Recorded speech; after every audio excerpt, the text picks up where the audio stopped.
Hi, welcome to Attainable Green, where plants are awesome and so are you. I'm Jess, and today we'll be talking about some orchids for a March update. My No ID white fowl is finally in bloom for the past 2 weeks, and it still has a few buds left to open. There are 6 flowers on the spike. I noticed that the leaves were looking dehydrated, so I had to do an emergency repot and found out there was only one viable root in the media, and the aerial roots were the only things keeping this orchid alive. Hopefully it will do better soon.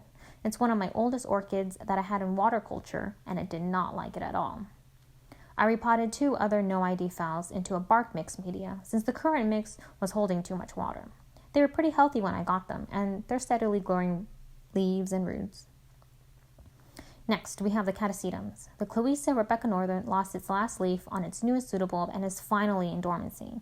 It had a new growth last year in June, so I won't expect new growths for a while. Almost all the other catasetums are coming out of dormancy and are in various stages of growth. It's pretty cool to see the new growths with happy sap and new roots. I was too eager to water one of the catasetums, the Catasetum Portuguese Star, Brian Lawson Sunrise, crossed with Catasetum lucis Dana's Bird of Paradise. I got edema and some sunburn from too much sun.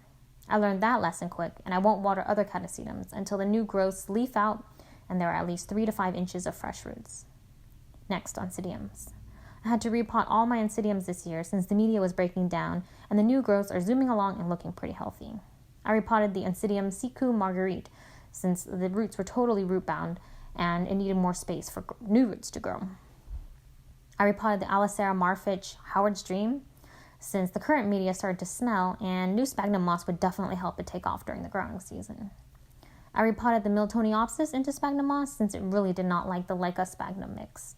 I want to divide it eventually, but there aren't enough pseudobulbs that can survive a healthy division just yet. Hopefully, it will be okay.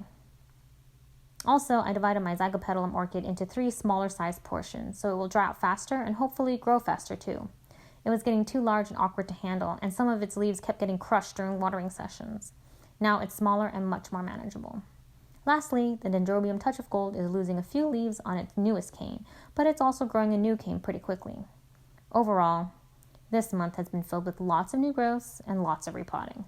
I got better orchid media, so it doesn't break down as quickly, and I won't have to repot every year. I've started to increase my fertilizer for the growing season, and hopefully that will give all the orchids the necessary boost to bloom well. The weather is warming up and the humidity is staying within the 40 to 60% range, so it seems to have a positive effect on the orchids. Well, that's it. Thank you so much for watching. If you like this video, please give it a thumbs up. Subscribe to my channel, Attainable Green, for all the latest updates and more. Bye!